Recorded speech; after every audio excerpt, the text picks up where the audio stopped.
39, alhamdulillah. Mudah-mudahan satu persatu dapat terhubung melalui jaringan ini, karena mungkin saja ada mahasiswa yang tidak sempat hadir karena satu dan lain hal, tetapi harapan saya mereka hadir seutuhnya, bahkan setulusnya.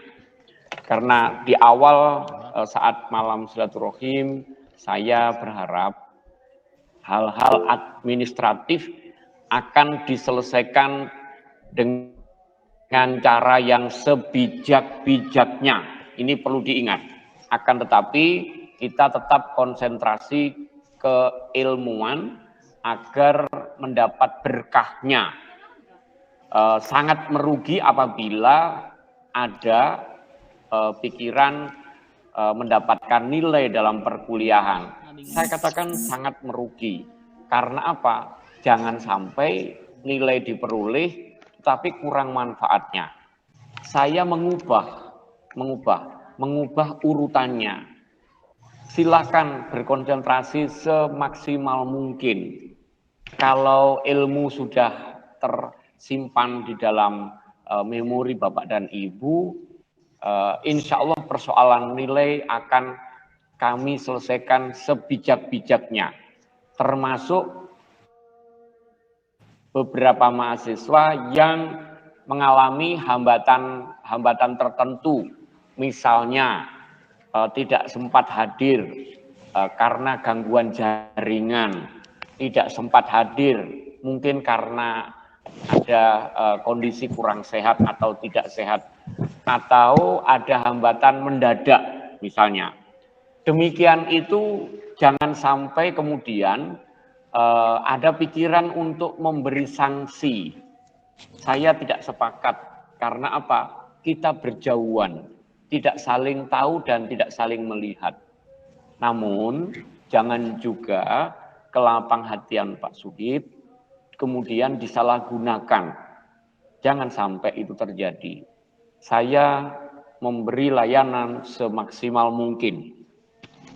1 kali 25 jam sebuah konsep layanan totalitas. Saya berpikir saudara sekalian mendapatkan ilmu yang seluas-luasnya sampai mampu menerbitkan artikel di jurnal, di penerbitan yang resmi. Saya mendampingi hadirin sampai ke sana. Ini sangat-sangat penting dan sangat bermanfaat. Persoalan lulus tidaknya mata kuliah bahasa Indonesia nanti kita simak, nanti saya lihat dari portofolio yang telah Bapak Ibu selesaikan. Saya mengucapkan terima kasih atas kehadiran hadirin pada pertemuan siang ini, terkhusus pada penanggung jawab kelas Pak Fatkur Rohman kalau tidak salah itu.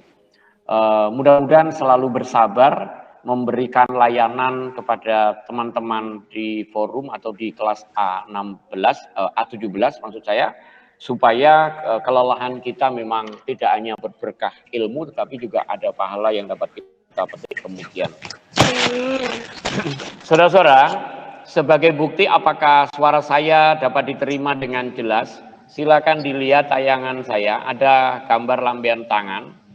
Saya ingin mendapatkan respon apakah suara saya dapat diterima dengan sangat jelas.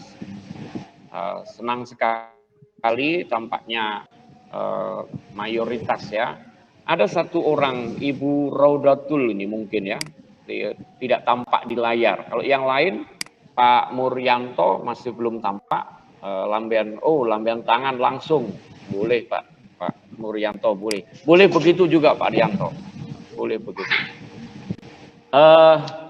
Ibu Raudatul Munawaroh mungkin ini tidak tampak. Mudah-mudahan tidak sedang dalam gangguan yang sulit diatasi ya. Baik, saudara turunkan kembali tangan di lampion itu, turunkan kembali supaya tidak mengganggu layar. Baik, saudara, harap diperhatikan apa yang saya sampaikan berikut. Bapak dan Ibu, Sebelum saya menyampaikan materi tentang penggunaan bahasa Indonesia dalam esai akademik, saya perlu menyampaikan satu apresiasi bagi Bapak Ibu yang sudah memiliki dokumen terpublikasi yang jelas-jelas karya sendiri. Tolong menghubungi saya secara pribadi, karena saya akan melihat karya itu, nanti akan saya apresiasi tersendiri.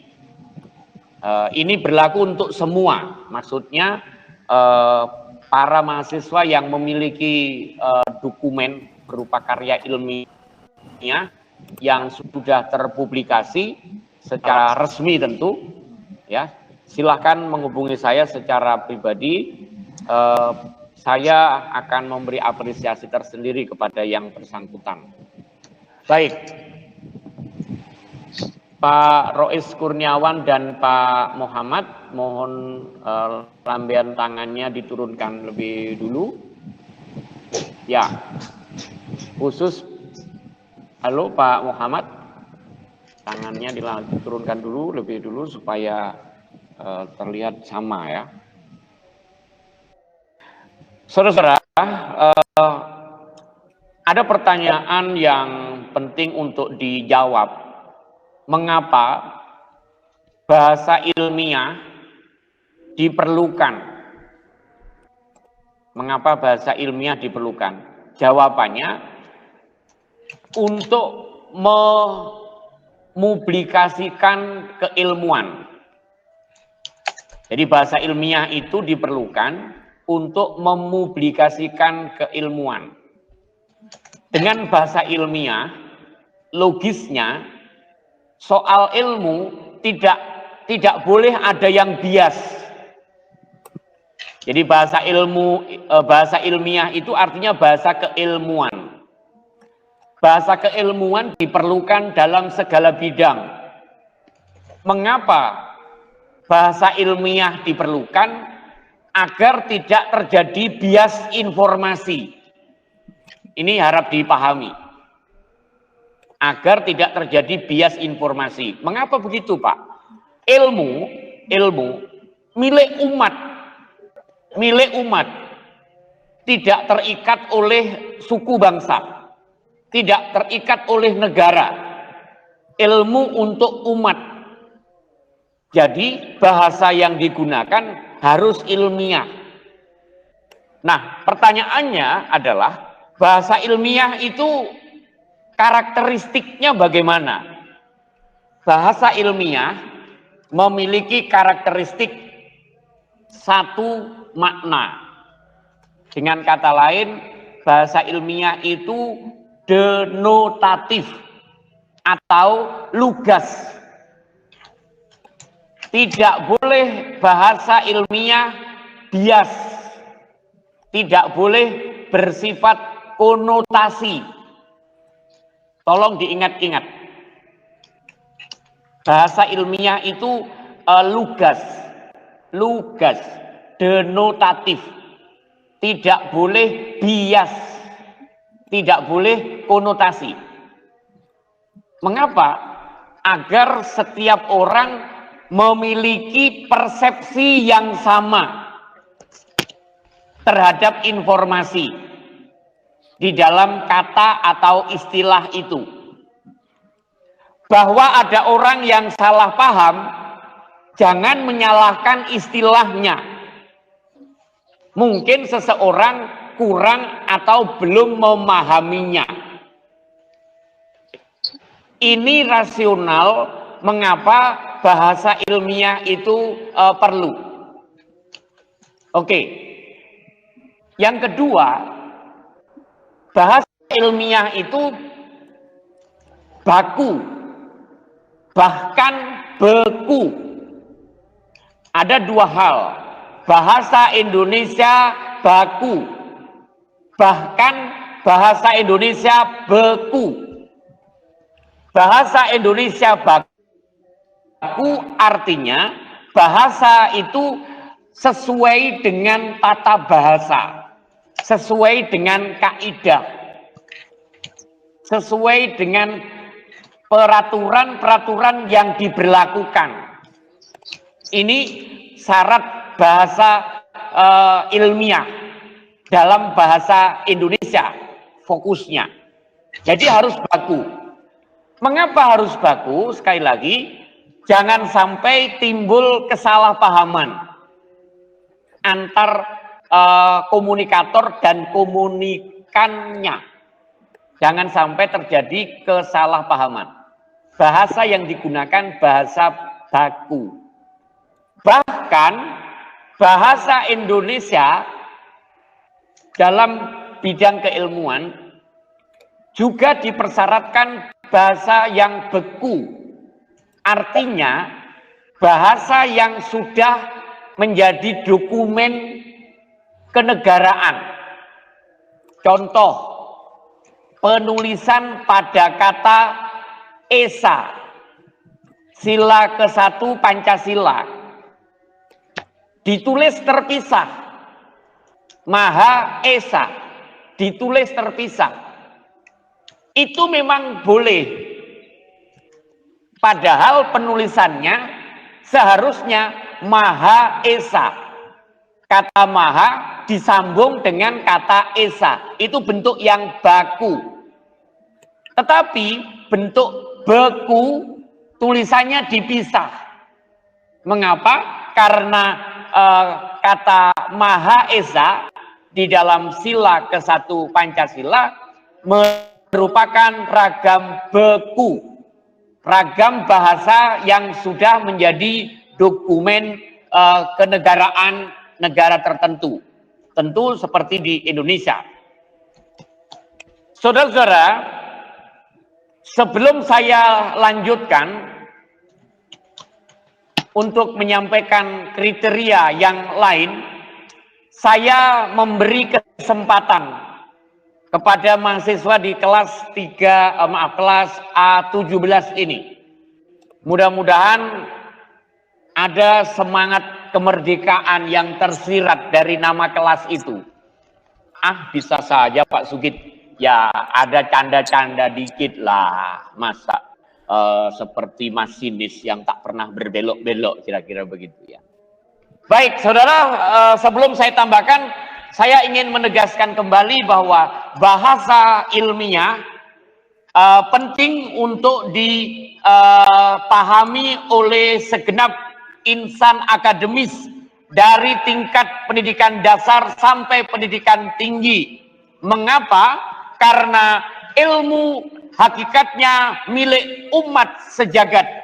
Tidak boleh ada yang menimbulkan kesalahpahaman karena ketidakmengertian terhadap kata atau kalimat tertentu.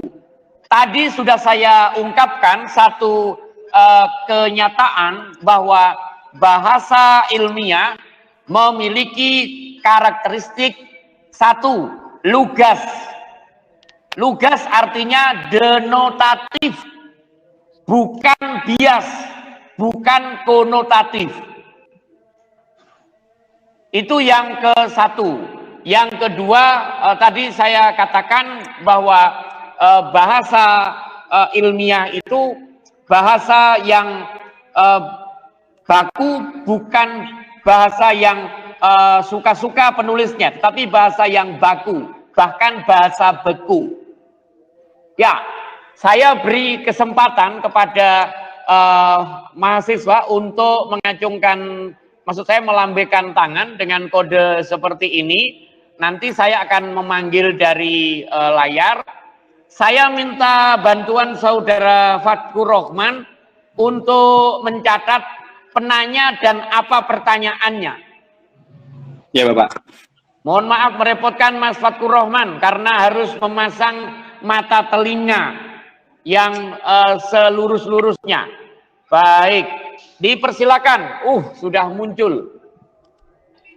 Pak Karanto siap-siap. Yang muncul lebih dulu tadi Mbak Afifatul. Setelah itu Pak Muhammad. Mbak Afifatul lebih dulu. Pak Muhammad nomor 2, kemudian Pak Karanto nomor 3, lalu Bu Iis nomor 4. Silakan dicatat Pak Fatur Rahman. Saya menuju Ibu Afifatul Mukarromah, mungkin tidak muncul di layar saya nama lengkapnya. Oh iya, Mukarromah. Silakan. Siap Pak, izin. Assalamualaikum warahmatullahi wabarakatuh. Waalaikumsalam warahmatullahi wabarakatuh. Terima kasih Ya. Pak. Saya Isma dari Riau, izin bertanya. Yang pertama tentang bahasa baku. Bagaimana agar kita itu ibaratnya paham dan tidak bingung dengan penulisan-penulisan. Misalnya ada kata kualitas itu pakai KUALITAS seperti itu, agar kita bisa tahu mana yang tepat dan mana yang tidak tepat. Pertanyaan yang kedua mengenai kepenulisan, bisakah saya meminta contoh tentang opini, esai, seumpama temanya itu tentang pendidikan atau terserah Pak. Jadi istilahnya bisa untuk gambaran kami untuk tugas kedepannya. Terima kasih Pak. Assalamualaikum. Waalaikumsalam warahmatullahi wabarakatuh. Saya mendapat tagihan langsung dari Bu Afifatul ini. Baik, saya akan menjawab ke satu kaitannya dengan kata-kata baku bahasa Indonesia. Yang benar adalah kualitas. Tulisannya tanpa W, termasuk kuantitas. Tulisannya tanpa W. Jadi KUA, kuantitas atau kualitas. Itu yang ke satu. Kemudian yang kedua, berkenaan dengan contoh, saya akan memberikan contoh secara tertulis Mbak Afifatul. Tolong saya diberi kesempatan, mudah-mudahan saya sempat duduk manis lah kira-kira begitu. Hari ini pokoknya masih padat hari ini, besok Sabtu. Mudah-mudahan paling lambat Minggu saya kirim ke Mas Fatkur Rahman contoh tulisan opini dalam bentuk esai akademik. Tolong Mas Fatkur Rahman menagih saya. Saya khawatir nanti kalau ditagih Mbak Afifatul jangan-jangan dipersepsi berbeda. Tetapi saya terima kasih atas pertanyaan itu dan insya Allah saya akan jawab. Saya minta tolong Mas Fatkur Rahman untuk menagih saya. Ya, siapa, tagihan mulai Sabtu dan Minggu. Tolong saya dihubungi melalui Jupri, bukan Japri. Mengapa Jupri, Pak? Jurusan pribadi. Ada saja Pak Sugit. Japri diganti Jupri, aneh-aneh. Memang ada belok-belok dikit lah. Ini kan bukan masinis. Baik. Pak Muhammad, halo.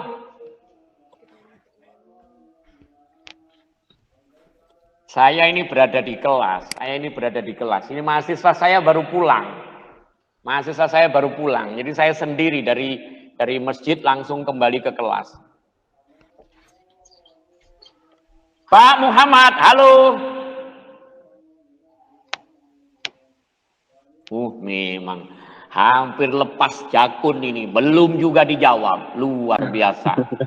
Oke. Halo. Ya, silakan Pak Karanto, Ibu Iis siap-siap. Silakan Pak Karanto. Assalamualaikum warahmatullahi wabarakatuh. Waalaikumsalam warahmatullahi wabarakatuh. Mengenai bahasa baku Pak Sugit ini ingin saya tanyakan. Ya. Yaitu mengenai pemakaian bahasa baku ini cocok enggak diterapkan dalam kehidupan sehari-hari Pak Sugit? Sudah? Sudah, itu aja Pak Sugit. Terima kasih. Terima kasih. Bahasa Indonesia baku diterapkan dalam kehidupan sehari-hari tergantung profesi. Kalau Pak Karanto berada di lembaga pendidikan, apakah di pendidikan dasar, pendidikan menengah, apalagi di pendidikan tinggi. bahasa baku kerap digunakan, terutama di dalam interaksi formal, termasuk oleh Bapak Ibu pejabat dari pemerintah desa sampai pemerintah pusat. Berdasarkan undang-undang, mereka harus menggunakan bahasa Indonesia sebagai bahasa resmi negara atau disingkat dengan bahasa negara. Bahasa baku harus digunakan. Terlebih lagi, misalnya Pak Karanto seorang dokter. Pak Karanto harus berbahasa ilmiah. Salah satu ciri bahasa ilmiah adalah cermat. Misalnya Pak Karanto menginjeksikan, anggaplah cairan insulin, anggaplah itu. Maka ukuran berapa mili harus disebutkan. Jangan sampai Pak Karanto mengatakan pasien harus disuntik insulin secukupnya. Tidak boleh Pak Karanto. Bahasanya memang baku. Disuntikkan cairan insulin secukupnya. Memang baku, tetapi tidak ilmiah. Karena apa? Tidak memberi informasi yang cermat. Bahasa ilmiah tidak menimbulkan bias. Dua pihak, komunikator dan komunikan, tidak pernah bias. Jadi kalau Pak Karanto ingin menggunakan bahasa baku, tadi saya katakan tergantung profesi. Baik itu di lembaga pendidikan, sebagai tenaga pendidik saat berinteraksi dengan peserta didik, atau sebagai pejabat, baik dari tingkat pemerintah desa sampai dengan pemerintah pusat. Bahwa di masyarakat tidak ditemukan demikian, mereka sebenarnya pelanggar undang-undang. Saya terus terang, soal nasionalisme jangan dipertanyakan. Saya berharap Pak Karanto paham tentang penggunaan bahasa baku sehari-hari seperti yang saya katakan. Tetapi Pak Karanto, di tengah masyarakat multikultur Indonesia terdapat multi etnis. Andai kata ada lisan yang mencerminkan asal-usul daerah seseorang, jangan pernah dipersoalkan. Namun kalau seseorang berprofesi sebagai jurnalis, tepatnya di reporter, sebagai penyiar radio dan pertelevisian misalnya, logat kedaerahan sedapat mungkin dilesapkan dan tidak dihilangkan karena masih mereka perlukan. Jadi demikianlah kurang lebih jawaban yang dapat saya sampaikan pada Pak Karanto khususnya. Mudah-mudahan dapat dipahami bahwa bahasa baku diperlukan di dalam kehidupan bermasyarakat tergantung pada profesi yang bersangkutan. Seperti dua contoh yang saya katakan sebagai pendidik di pendidikan dasar menengah pendidikan tinggi, serta sebagai pejabat pemerintah dari pemerintah desa sampai dengan pemerintah pusat. Demikian Pak Karanto jawaban sementara. Terima kasih. Terima kasih Pak Sugit. Terima kasih kembali. Tolong dibantu mencatat nama Pak Fatkur. Sudah Bapak. Ada berapa penanya Pak Fatkur? Baru 2 Bapak. Penanya yang kedua siapa? Pak Karanto. Pertanyaannya bagaimana? Tolong dibacakan. Penulisan baku apakah dapat diterapkan di sehari-hari kita Bapak? Ya, baik. Terima kasih. Pada intinya sudah direkam oleh Saudara Fatkur Rohman. Saya beralih ke saudari atau ke Ibu Iis Nurul Fadilah. Wah. Assalamualaikum Bapak, mau bertanya karakteristik dari bahasa baku itu bagaimana Pak? Karakteristiknya terus besok kan kita disuruh membuat opini Pak. Nah opini itu kita harus menggunakan bahasa baku atau bahasa biasa, seperti itu Pak. Terima kasih. Terima kasih. Karakteristik bahasa baku tadi sudah saya sampaikan. Saya coba tes ini, mau tanya ini. Bu Iis Risawati. Ya Pak. Karakteristik bahasa ilmiah ya yang ditanyakan tadi. Mbak Ibu Iis tahu apa saja? Untuk karakteristik yang tadi Bapak sampaikan, untuk bahasa ilmiah itu harus bersifat cermat, tidak konotatif, ya. tidak bias. Satu. Yang kedua apa? Yang kedua harus sesuai dengan kaidah dan peraturan-peraturan yang berlaku. Ya. Yang ketiga? Yang ketiganya harus mudah dipahami. Benar. Yang keempat? Hanya itu yang bisa saya tangkap dari yang tadi Bapak sampaikan. Iya, terima kasih Bu Iis. Terima kasih. Pak Fatkur, saya titip namanya Bu Iis karena interaktif dengan saya. Minta saya titip nama beliau. Oke, saya beralih ke Bu Iis Nurul untuk membuat esai akademik. Bahasa yang digunakan bahasa baku atau biasa saja? Yang biasa-biasa saja, bahasa Indonesia baku maksudnya. Kalau Bu Iis ingin menggunakan bahasa yang luar biasa, bahasa yang mana lagi?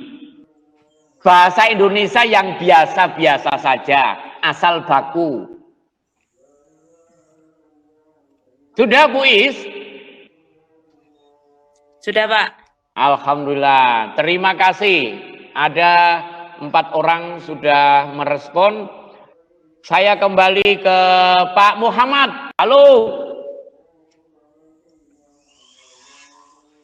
Untung saya. Jangan-jangan Pak Muhammad ini hanya ditautkan begitu. Kemudian ditinggal entah kemana. Ratna Puspitasari. Ya Bapak. Oh, ada orangnya. Bersembunyi di balik tirai itu. Saya panggil satu lagi. Abdul Hanan, Pak Abdul Hanan. Hadir Pak. Wassalamualaikum. Alhamdulillah ada. Mudah-mudahan yang lain juga punya kesungguhan begitu. Jadi ada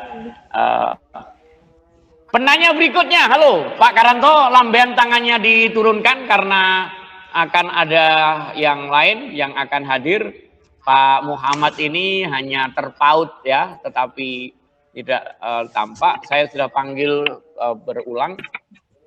Silakan, siapa ingin menyampaikan pertanyaan apa? Pak Fatkur, silakan dibantu untuk melihat mungkin ada yang tidak terpantau di layar.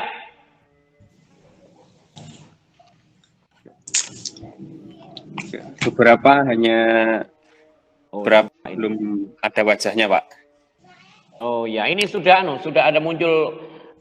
Baik, saya maaf, saya kembali ke Bu Iis karena tadi menjawab. Siap-siap Ibu Asriah, Pak Riyadul, dan Ibu Julaila. Sekarang saya ke Bu Iis karena sepertinya tadi ada yang akan ditanyakan. Silakan Bu Iis. Terima kasih Bapak atas kesempatannya. Ya. Saya mau menanyakan untuk bahasa beku. Untuk bahasa beku itu apakah hanya tercantum dalam dokumen yang bersifat kenegaraan atau memang ada contoh-contoh lain, Pak? Ada. Memangnya Bu Is ingin tahu? Ya, untuk lebih menambah ilmu aja sama wawasan, Pak. Ya, silahkan. Kalau memang makanya kuliah di sini karena ada penjawab pertanyaan yang beragam. Maaf, kadang-kadang saya harus tersenyum sendiri di ruangan ini. Oh, kapan-kapan saya terbang ke Cirebon.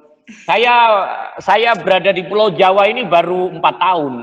Jadi saya punya rencana berkeliling Pulau Jawa. Mudah-mudahan suatu hari saya dapat singgah di UIN Cirebon.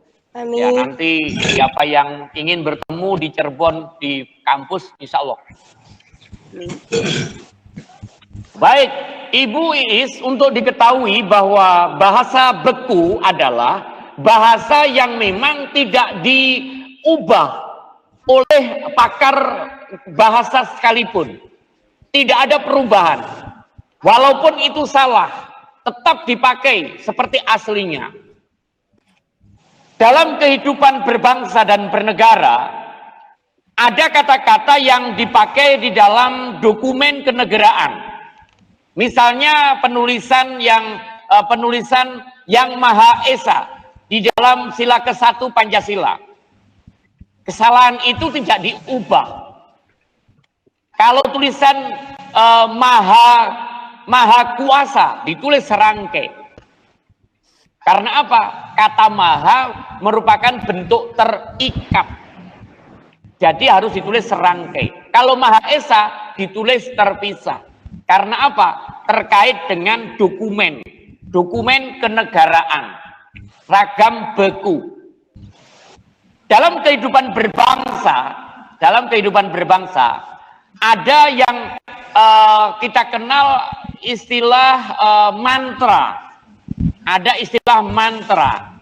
Dalam kehidupan berbangsa, ada istilah mantra. Bentuk konkretnya, mantra itu berupa bahasa yang satu di dalamnya berupa doa.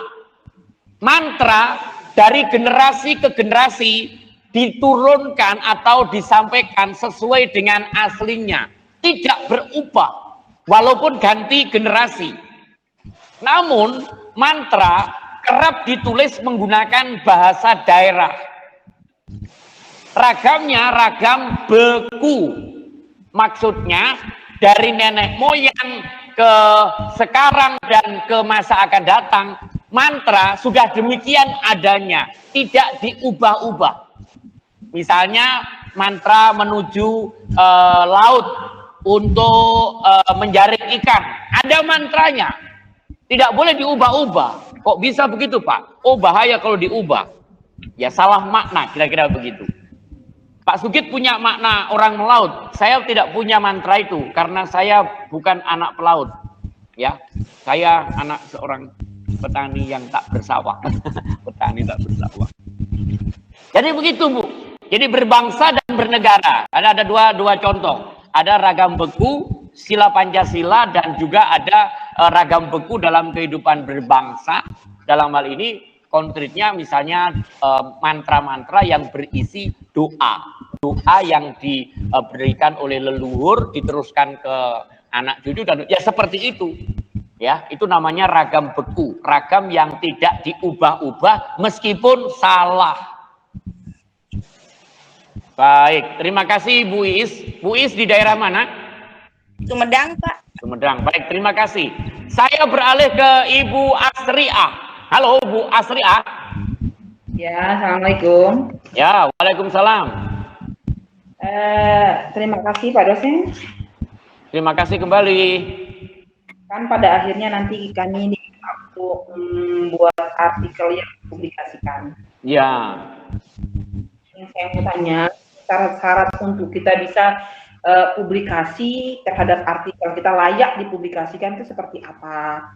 Kemudian mau publikasi itu biasanya ke media masakah atau ke media yang mana? Online. Sudah, itu aja. Bu Asriah di wilayah mana, di daerah mana? Di Lombok, Pak. Lombok, baik. Pak Fakur, tolong tagihan yang kedua. Contoh artikel yang dipublikasi.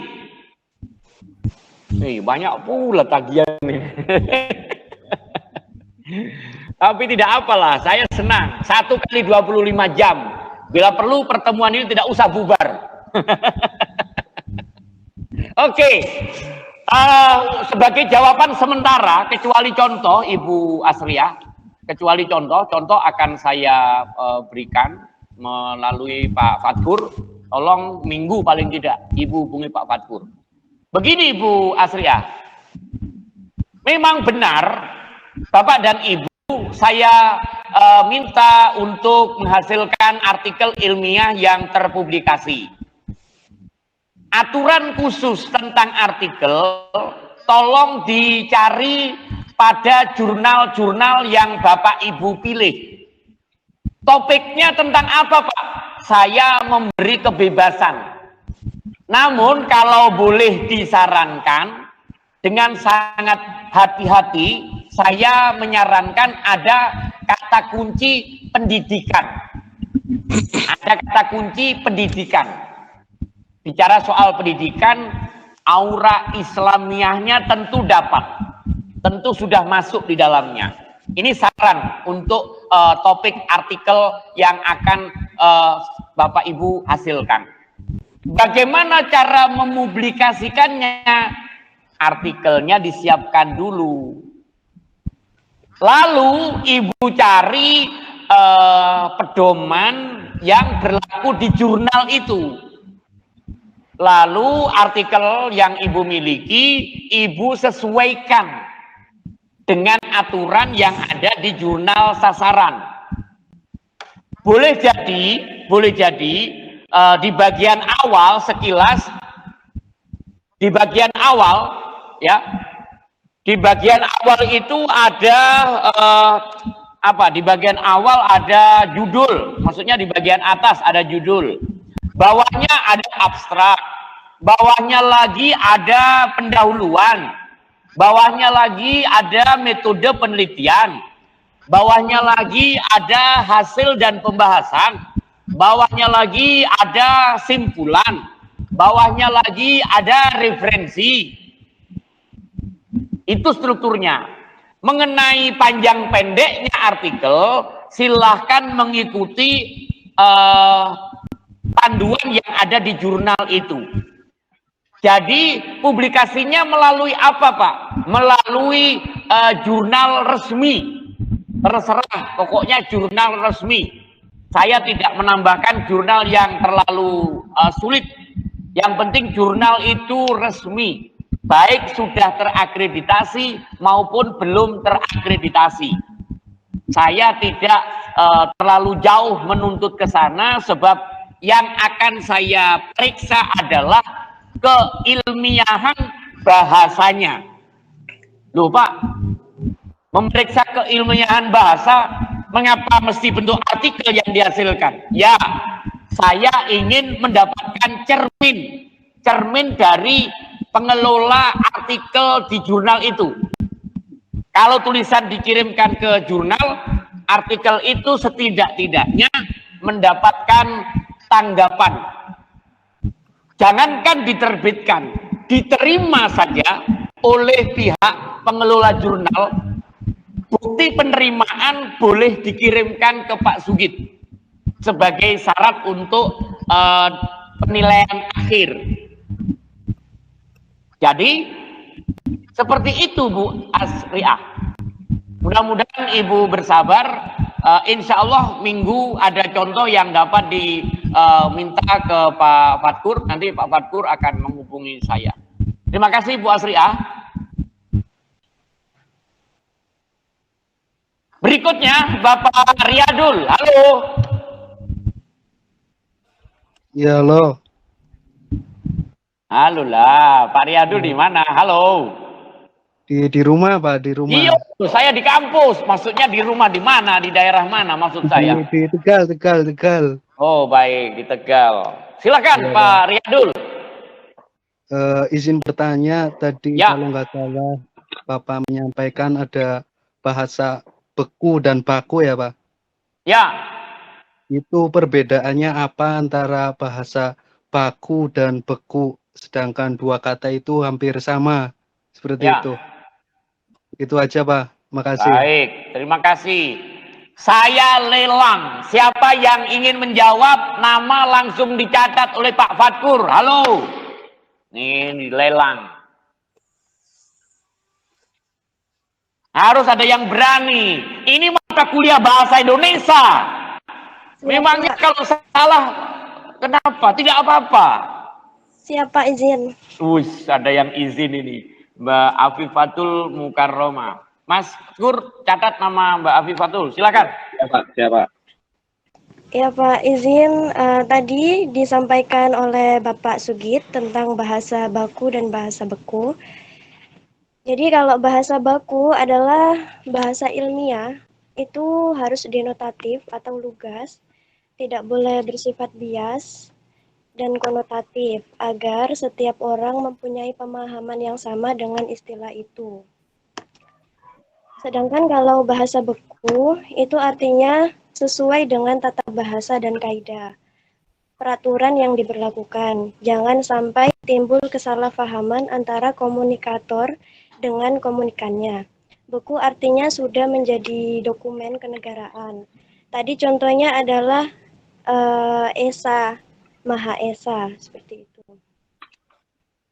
Kalau pemakaian bahasa baku itu diaplikasikan di kehidupan sehari-hari itu tergantung dengan profesinya. Seumpama profesi dokter berarti harus menggunakan bahasa ilmiah dan harus cermat, tidak bias. Tadi dicontohkan seumpama tentang ukuran obat itu harus disebutkan berapa banding berapa tersebut.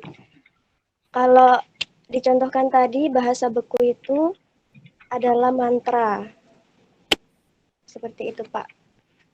Kalau salah bisa diluruskan, Pak. Terima kasih. Ya, luar biasa ini Bu Afifatul ini. Orang yang dapat menyimak dengan bagus, mudah-mudahan daya intelijensi verbalnya tumbuh berkembang, begitu ya. Ini doa untuk Ibu Afifatul dan yang lain tentu. Pak Riyadul, jawaban dapat dipahami dengan jelas? Halo? Iya, jelas Pak, jelas. Bapak. Terima kasih. Pak izin tambahkan. Ya, silakan Bu Is. Tadi mohon maaf Mbak Viva. Tadi untuk kata beku kalau menurut pemahaman saya dari apa yang Bapak sampaikan itu bukan kata yang harus sesuai kaidah. Justru kata beku itu walaupun dalam penulisannya salah, karena sudah menjadi dokumen kenegaraan, maka itu sudah seperti itu gitu, tidak bisa dirubah. Seperti halnya dengan mantra.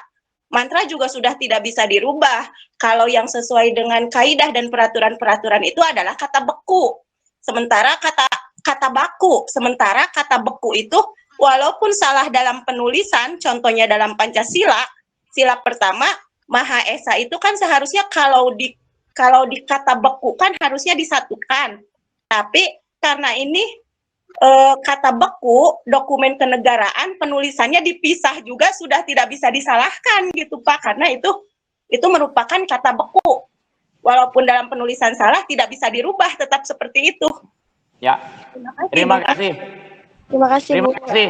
Ya, terima kasih kembali Bu Afifatul dan Bu Iis. Mudah-mudahan Pak Riyadul mendapatkan pencerahan yang saling terlengkapi tanpa ada kesalahpahaman lagi. Saya beralih ke ke Ibu Julailah. Halo Ibu Julailah. Ya Pak. Ya, silakan. Terima kasih telah memberi kesempatan untuk bertanya. Langsung saja yang pertama. Apa yang dimaksud dengan EYD atau ejaan yang disempurnakan dan apakah ada semacam kamusnya? Terus yang kedua, bagaimana cara membuat catatan kaki? Terima kasih, Pak. Terima kasih. Ya, alhamdulillah. Ini yang tagihan yang ketiga, Pak Fatkur. Memang menjadi tanggung jawab saya. Insya Allah saya akan lacak sesuai dengan kepentingannya. Kalau saya langsung menyiapkan, menurut pemahaman saya, pengalaman saya sebagai dosen, belum tentu diperlukan oleh mahasiswa. Tapi karena ada permintaan, ada 3 macam sudah. Ya, begitu risiko jadi apoteker ya. Jadi kalau ada yang bertanya obat ini, obat itu, insya Allah diupayakan dapat menemukan informasi yang tepat sesuai dengan keperluan. Oke, saya perlu menunjukkan bahwa ada pedoman ejaan yang disempurnakan, Ibu. Memang ada pedoman itu dan yang berlaku sekarang bukan PUI ya, PUEBI bukan, tapi EYD ya, bukan pedoman umum ejaan bahasa Indonesia bukan, tapi ada ejaan yang disempurnakan. Jika tidak salah edisi 5 Nah, nanti akan saya kirimkan melalui Pak Fatkur, ada 3 tagihan itu. Pertanyaan yang kedua tentang apa, Bu Julaila tadi? Cara membuat catatan kaki atau baik. Catatan kaki sebenarnya dibuat ya untuk mencantumkan sumber secara langsung. Biasanya dicantumkan di halaman tempat kutipan itu. Posisinya ada di bawah. Misalnya Bu Julailah menulis di halaman 1. Bu Julailah mengutip misalnya begitu. Maka di bagian bawah itu, di bagian bawah halaman 1, di situ ditulis. Apa yang ditulis? Secara umum sebenarnya identitas sumber yang Bu Julailah rujuk di halaman 1. Begitu Bu Julailah. Nah, mengenai ini kalau buku dikirimkan, ada buku khusus untuk penulisan catatan kaki. Kalau yang ini saya belum bisa terlalu cepat menemukannya di dalam perpustakaan saya. Tapi ada buku yang khusus tentang itu, Bu Julailah. Iya, Pak. Ini janji yang agak longgar. Mudah-mudahan, maksud saya tidak bisa terburu-buru. Karena harus saya cari sumbernya itu berupa buku. Buku penggunaan catatan kaki di dalam naskah ilmiah. Insya Allah Bu Julailah, mudah-mudahan kalau segera saya temukan, segera saya kirim melalui Pak Fatkur. Tetapi untuk yang 3 tadi, contoh tulisan opini, kemudian contoh artikel yang terpublikasi, dan ejaan yang disempurnakan edisi 5, insya Allah minggu sudah terkirim ke Pak Fatkur. Terima kasih, Pak. Bu Julailah di wilayah mana? Banyumas, Jawa Tengah, Pak. Banyumas, Jawa Tengah. Tentu di rumah ya, tentu ya? Di kamar. Iya, sama dengan jawaban Pak Riyadul tadi. Baik. Berikutnya, saya melihat M. Agus. Bapak M. Agus, silakan.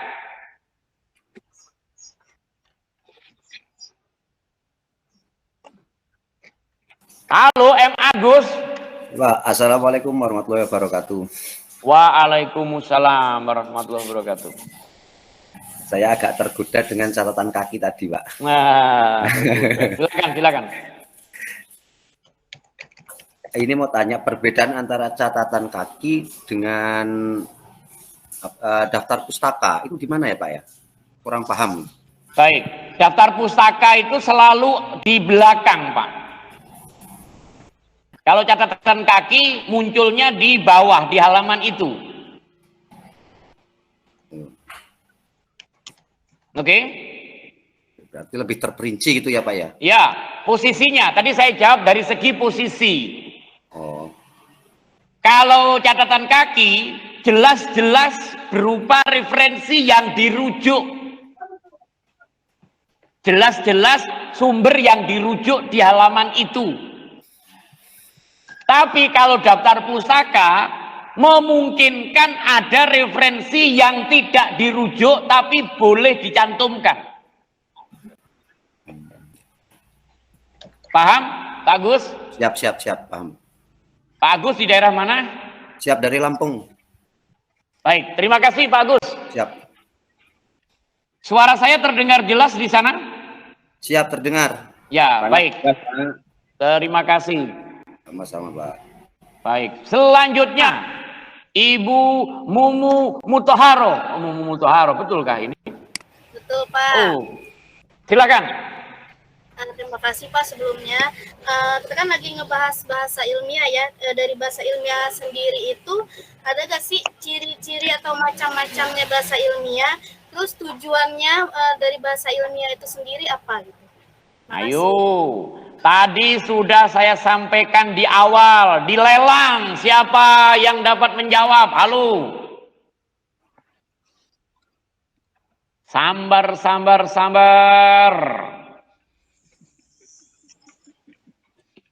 Tuh, Ya, Pak. Bu Iis menyambar lagi Bu Iis. Silakan Bu Iis. Ya, terima kasih Bapak kesempatannya. Mohon maaf tapi bila ada kekeliruan. Untuk penulisan dalam bahasa ilmiah itu agar tidak terjadi bias informasi, agar tidak terjadi kesalahpahaman dalam memaknai suatu kata atau kalimat, Pak. Ya. Terima kasih. Terima kasih kembali. Bagaimana Bu Mumu? Iya Pak, tadi kelewat, mohon maaf. Oh itu. Ada pertanyaan lagi? Sudah. Baik, terima kasih Bu Mumu. Ya. Baik, selanjutnya, halo.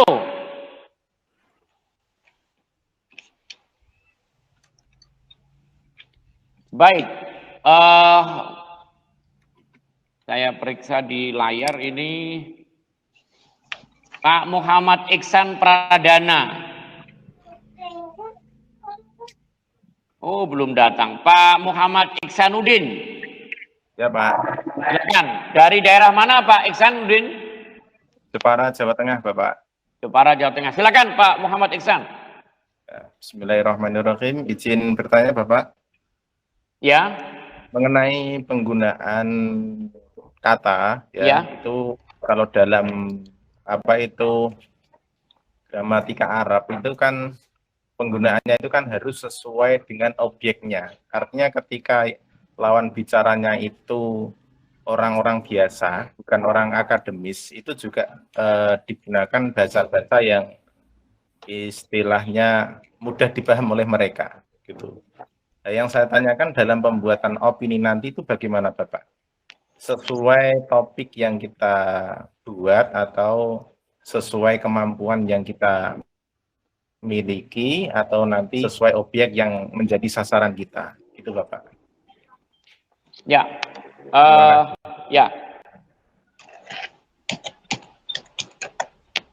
Menjawab pertanyaan Bapak Muhammad Iksanuddin, sekaligus saya beralih ke karakteristik bahasa ilmiah yang sudah saya persiapkan, bahwa bahasa artikel ilmiah seharusnya komunikatif. Artinya bahasa ilmiah itu dapat dipahami. Dipahami oleh siapa? Dipahami oleh ahlinya. Beda dengan bahasa Indonesia ilmiah populer, berbeda. Bahasa Indonesia ilmiah populer isinya ilmu, tetapi penulisannya agak longgar, agak gegabah. Muncul campuran kosakata tidak baku, boleh. Muncul campuran dengan ragam cakapan, boleh. Akan tetapi bahasa Indonesia ilmiah harus komunikatif karena menjadi sarana komunikasi dengan ahlinya.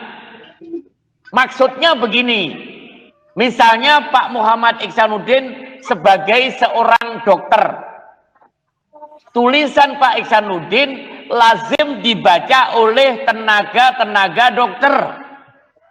Apakah itu perawat, apakah itu dokter ahli, apakah itu dokter umum. Mereka terbiasa membaca artikel tentang kedokteran.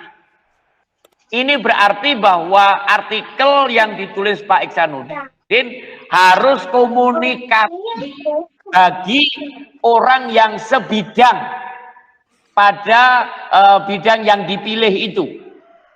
Tapi kalau dimaksudkan untuk masyarakat umum, biasanya karya itu disebut artikel ilmiah populer.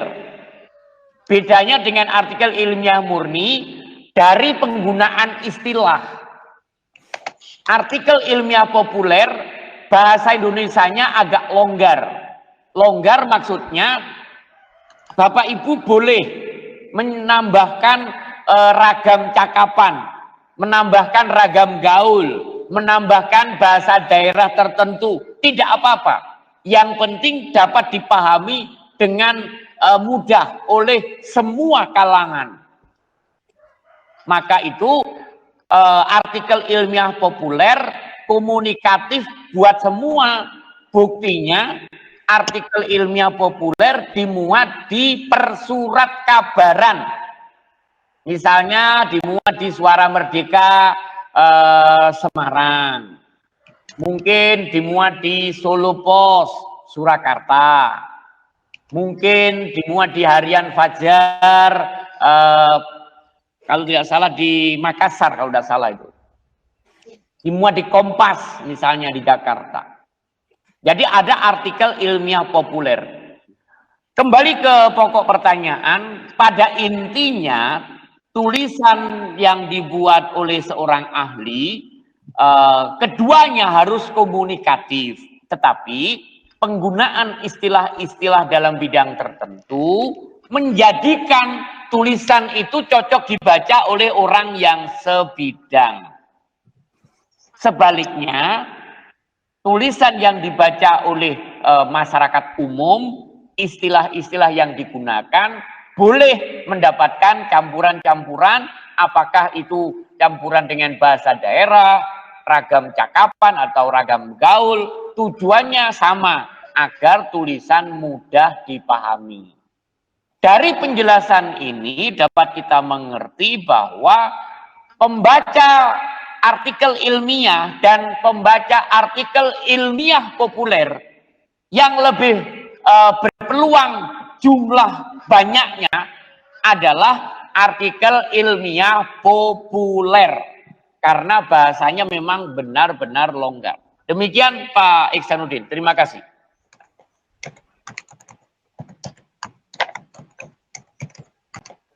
Oke, Pak Iksanuddin menanyakan satu hal, sekaligus tadi saya menambahkan bahwa karakteristik bahasa opini itu karakteristiknya komunikatif. Itu yang ke satu. Yang kedua, maksud saya tambahan yang kedua dari uraian sebelumnya tadi, selain komunikatif, karakteristik bahasa ilmiah itu berisi istilah-istilah bidang itu. Kalau Pak Iksanuddin sebagai dokter, ya misalnya, maka kata-kata yang digunakan di dalam artikel ilmiahnya lazim berkenaan dengan bidang kedokteran. Kalau ada artikel ditulis oleh ahli politik, kata-kata yang digunakan lazim berupa istilah-istilah di bidang politik. Jadi tambahannya ada dua, yaitu komunikatif dan penggunaan istilah dalam bidangnya. Baik Bapak dan Ibu, dengan demikian ada tambahan ya. Seperti yang saya uraikan di awal tadi, tambahannya ada dua, yaitu komunikatif dan penggunaan istilah dalam bidangnya. Sampai di sini mungkin ada yang ingin bertanya. Nah ini Pak Muhammad sudah bangun ini ya, kita maklumi Pak Muhammad Iksan Pradana. Pak Muhammad Iksan Pradana ada di daerah mana? Saya Sragen ini Bapak, Sragen Jawa. Di mana? Sragen. Sragen, saya ada di Solo Pak, dekat saja. Sama hormat saya kebenaran dengan Bapak Kapunda. Saya tadi memanggil berulang. Andai kata tahu alamatnya, saya sudah pergi ke Sragen tadi Pak. Oh, iya, mohon maaf. Baik, ada pertanyaan Pak Muhammad? Baik Bapak, ikut memantau dari perkuliahan tadi, bahwasanya awal saya coba dulu, lagi kawan-kawan NBI. Suaranya putus-putus. Iya, putus-putus suara Pak Muhammad. Oh ya. Mungkin tolong dicek kembali jaring apa kabel atau apa Pak Muhammad. Ya. Mohon izin Bapak. Ya. Apakah sudah jelas? Boleh. Lanjut. Sudah ya? Ya, sudah. Lanjut. Siap. Saya ulangi Bapak, bahwasanya tahun 2018 saya pernah membuat salah satu buku kumpulan dari berbagai puisi. Kemudian saat ini insya Allah kalau tidak hilang berada di perpustakaan di madrasah saya karena juga sudah cukup lama. Nah, di sini pada yang ini saya tanyakan adalah bagaimana cara kita membangun relasi agar karya-karya kita itu bisa dibaca oleh orang lain. Karena pada waktu itu ketika saya sudah mencetak bukunya pada tahun 2018, belum tahu infonya Bapak. Akhirnya hanya ada satu buku puisi, kemudian saya taruh di perpustakaan sekolah saja seperti itu Bapak. Itu ya. Mungkin saya ingin pertanyakan Bapak. Kalau Bapak Ibu ingin membangun relasi di dalam kepenyairan, Bapak Ibu harus terlibat aktif dalam jaringan sastrawan Indonesia, dalam jaringan kebudayaan Indonesia. Bapak Ibu harus aktif di jaringan itu. Kalau ada lomba, ikut. Bapak Muhammad harus berani mengirimkan karyanya ke penerbit tertentu supaya naskahnya dapat dipublikasi. Ya, kalau dibuat lalu disimpan bagaikan pohon hanya rimbun dedaunan, mirip dengan mimpi. Tak pernah orang lain tahu isi. Begitu. Seperti yang Pak Sugit lakukan, tolong dicek kembali, ada 2 channel YouTube yang sudah saya kirim itu. Saya terima kasih, mayoritas sudah menonton, dan itu salah satu contoh, harus berani mempublikasikan karya. Sekalipun ada kelemahan di dalamnya, memang kesempurnaan bukan milik kita, asal kebaikan bagi saja. Begitu. Ya, baik Pak, baik. Silakan Pak Muhammad mengetik nama saya di Google, silakan ditelusuri sebenarnya Pak Sugit ini siapa sih, kira-kira begitu. Insya Allah Pak Muhammad akan menemukan gambaran kreativitas saya di dunia kesastraan, mudah-mudahan. Siap Bapak. Baik. Terima kasih Pak Muhammad dari Sragen. Penanya berikutnya, halo. Saya Pak. Siapa? Di mana? Risalatin Pak. Dari daerah mana? Dari Yogyakarta. Alhamdulillah, silakan. Mohon maaf tadi saya terlambat masuk Pak, karena ini baru mengaji di Beringharjo. Alhamdulillah, silakan.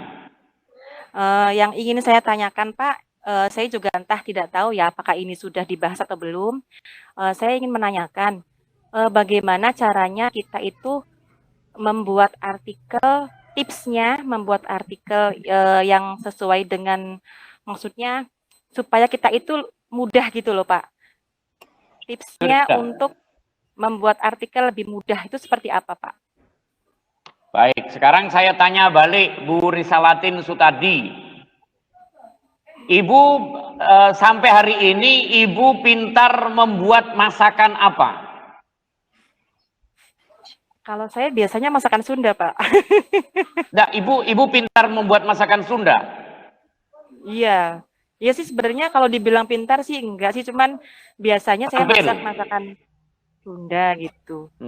Ibu tahu masakan Sunda, Ibu tahu dari mana itu? Biasanya dari ibu saya, dari resep ibu saya. Diajari ibu kandung atau ibu mertua? Ibu kandung. Jadi ada pendampingnya begitu? Iya. Ya. Analog dengan itu, mungkin saja ibu memerlukan pendamping penulisan artikel ilmiah. Mungkin Ibu memerlukan itu. Saya coba tanya sekarang, siapa yang memerlukan pendampingan? Ini pendampingnya siap ini. Coba saya lihat, siapa yang memerlukan pendampingan? Siap Pak, saya. Saya Pak. Saya juga Pak. Astaga, semua. Allahu Akbar, bermunculan. Ya. Pemula ya Pak ya. Untuk Baik, ini kan ya. baru pemula. Tidak apa-apa. Mungkin tidak semua, tetapi boleh semua. Mungkin tidak semua, tetapi boleh semua. Siapa yang berminat, 0 rupiah, harap diingat itu. 0 rupiah, tapi wajib tekun, itu persoalannya. 0 rupiah, tapi wajib tekun. Anda daftar ke Pak Fatkur Rahman. Nanti pertemuannya ada pertemuan secara daring pada jam yang disepakati. Ya, 0 rupiah tapi syaratnya tekun, itu yang saya perlukan. Saya akan mendampingi Bapak Ibu yang benar-benar mau tekun untuk proses menulis.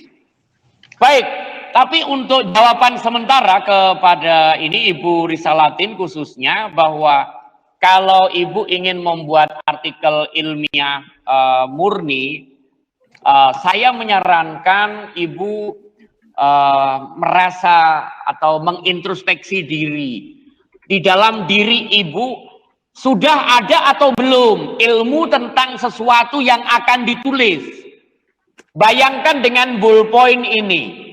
Bayangkan dengan ballpoint ini. Bapak dan Ibu ingin menulis, tapi tolong dicek ada tidak tintanya. Begitu.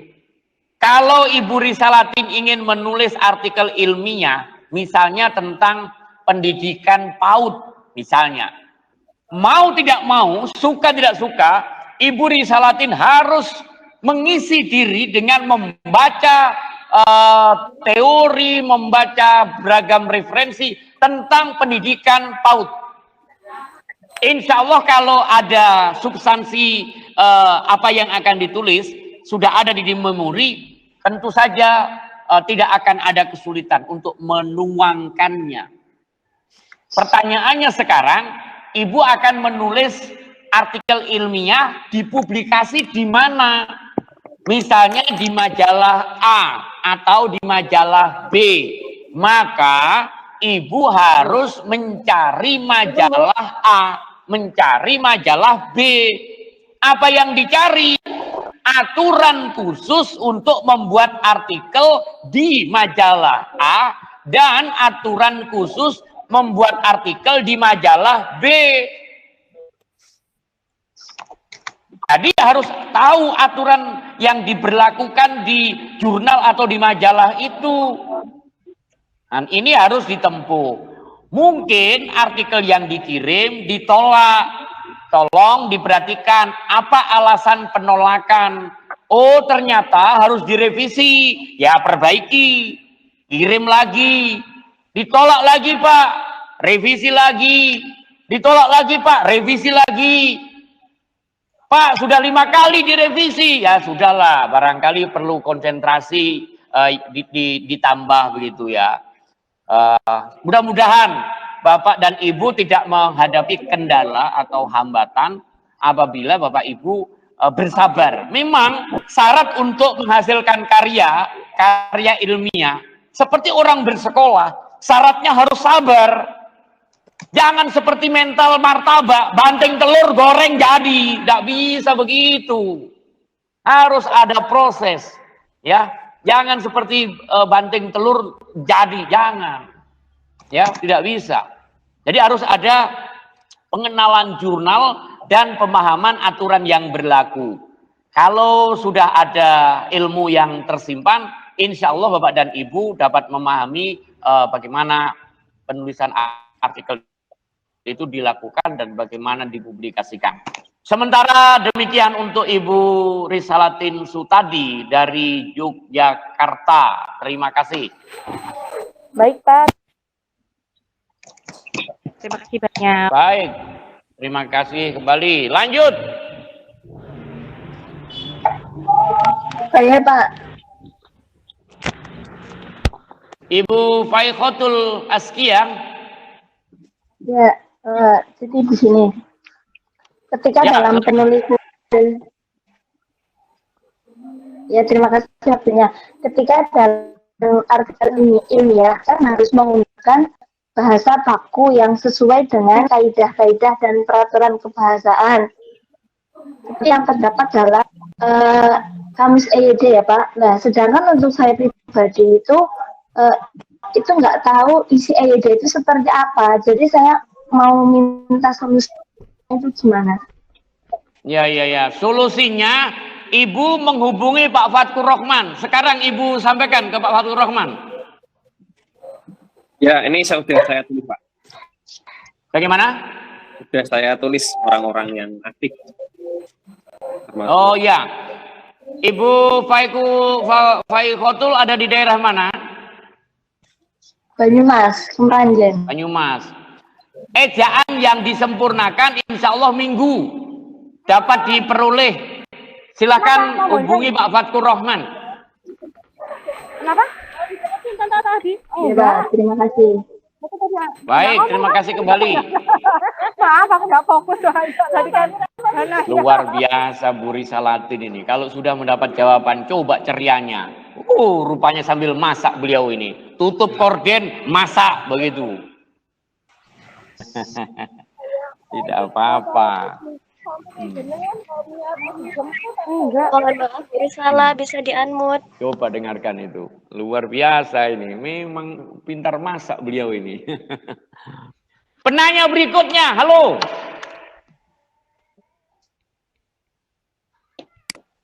Baik. Jika tidak ada karena berbatas waktu, maka saya perlu menambahkan karakteristik berikutnya. Loh Pak, katanya waktunya sudah sampai cukup ini, kok masih ditambah? Iya, memang 1:25 jam kan. Jadi diberikan. Tidak itu. Tapi tidak apa-apa, nanti sesaat lagi saya akhiri kalau memang adik-adik mahasiswa menganggap pertemuan ini sudah dicukupkan sampai menit, mungkin 14-20 menit mungkin ya. Tidak apa-apa. Saya tambahkan berikutnya.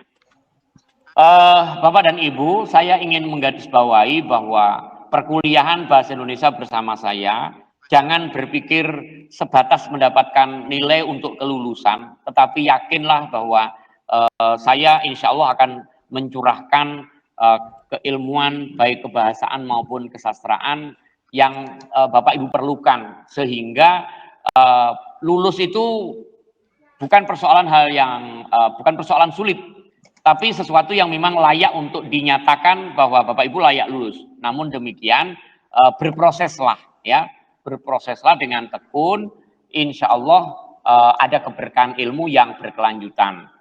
Saya mengucapkan selamat kepada Bapak Ibu yang mendaftar ke Pak Fatkur Rahman. Ingat, ini pertemuan di luar pertemuan tanpa keterikatan. Diingat-ingat itu. Jadi pertemuan di luar pertemuan tanpa keterikatan. 0 rupiah harus dicatat itu. 0 rupiah dan wajib rajin. Kalau itu memang dilakukan, maka insya Allah saya akan bimbing di luar jam perkuliahan. Tanpa ada persyaratan apapun, kecuali Bapak Ibu harus mau tekun. Insya Allah mulai pertemuan depan, maksud saya minggu depan, nanti saya komunikasi dengan Pak Fatkur mengenai daftar hadirnya. Nanti kita tertibkan Pak Fatkur, ya, nanti Pak. kita atur sedemikian rupa. Bapak Ibu yang belum ada pencatatan absen yang rapi atau yang tersistematis, nanti saya koordinasi dulu dengan Pak Fatkur. Yang jelas, ya, Pak, secara pribadi saya tidak akan mempersulit saudara-saudara, tetapi saya minta bantuan dari Pak Fatkur untuk mencatat siapa-siapa yang memang proaktif dalam interaksi, termasuk memberikan jawaban atas pertanyaan yang disampaikan. Ya, Bapak. Saya terus terang saja, andai kata berkesempatan hadir di lingkungan Bapak Ibu sekalian, saya sudah tiba di sana. Karena memang begitulah. Saya memilih mahasiswa itu siapa di mana bertanya, saya tidak pernah tunda-tunda. Saya urus. Ada mahasiswa saya yang menjadi dokter spesialis, ada yang menjadi dosen, ada berbagai profesi. Saya bertanggung jawab sampai pada outcome, sampai kapanpun Bapak Ibu dimanapun berdinas, bertugas, kalau ada problem kebahasaan dan kesastraan Indonesia, ingat Sugit Yulianto ada di dekat Bapak Ibu. Dalam arti Bapak Ibu boleh menyampaikan pertanyaan, ya. Nanti kwitansi 0 rupiah harap ditandatangani supaya Bapak Ibu tidak tertekan oleh persyaratan apapun, ya. Tapi harus tertib, harus rajin. Dengan demikian kita dapat menggunakan bahasa sebagai kekayaan intelektual, ya. Ingat pesan di awal tadi bahwa bahasa Indonesia ilmiah diperlukan dalam kehidupan sehari-hari agar tidak terjadi kesalahpahaman tentang substansi ilmu.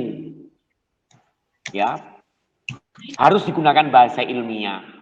Bahasa juga harus baku, digunakan oleh sesuai profesi, ya, sesuai dengan profesi. Guru misalnya atau dosen pasti ya di lembaga pendidikan bahasa baku digunakan. Termasuk pejabat negara, ya, baik dari jenjang pemerintah desa sampai pemerintah pusat. Bahasa Indonesia baku mesti digunakan. Namun demikian, dalam dunia tulis-menulis, bahasa ilmiah juga harus diperhatikan agar komunikasi sesama ahli dalam suatu bidang dapat diwahanai dengan menulis artikel ilmiah di dalam jurnal-jurnal. Kendati demikian, kalau Bapak Ibu berkelebihan ilmu, jangan pernah sulit atau kikir berbagi. Tulislah ilmu itu melalui artikel ilmiah populer. Ya demikian, tulisan Bapak Ibu dapat dipublikasi di persurat kabaran, sehingga publik turut serta mendapatkan manfaatnya. Kalaulah jadi mendung, jangan lupa hujan. Jangan sampai gelap tetapi tidak ada tetesan, tidak ada tetesan embun maksud saya, ya. Baik, jangan sampai ilmu tersimpan kemudian menetes berupa air mata. Tetes air mata jatuh di pipi. Jangan sampai ilmu itu kemudian menyiksa diri, ya. Punya ilmu disimpan, tidak pernah dibagi. Akhirnya apa? Lupa. Bukan lupa ilmunya, ternyata apa? Ternyata sudah mengalami penuaan dini, bahkan mengalami kepikunan. Gara-gara ilmu tidak pernah dibagi. Nah, demikian menjadikan seseorang itu nyaris tak berguna, ya, rugi. Bukan tertimbun harta benda, tetapi tertimbun kekayaan intelektual, ya, sampai kebingungan. Mudah-mudahan saya tidak mengalami demikian karena ilmu yang ada pada saya, insya Allah saya bagi kepada semua. Bimbingan saya ada di Nusantara, bahkan ada juga di Malaysia. Saya bimbing untuk bersastra. Pak Fatkur Rahman, ada yang ingin disampaikan ke forum ini? Saya ingin menjadi saksi, silakan. Ya, cukup menarik Bapak, dan saya kira cukup banyak ilmu yang kita dapatkan pada hari ini. Ya. Gitu. Baik. Baik. Pak Fatkur, kita akan berkomunikasi melalui Jupri, jurusan pribadi, untuk kepentingan para mahasiswa di forum ini. Bapak dan Ibu, berat hati saya harus mengucap selamat berpisah sementara. Insya Allah kita bersemuka kembali pada pertemuan melalui Zoom, insya Allah minggu depan, mengenai hari dan tanggal akan dikabarkan. Sekian, Sugit Yulianto undur diri. Assalamualaikum warahmatullahi wabarakatuh. Waalaikumsalam warahmatullahi wabarakatuh.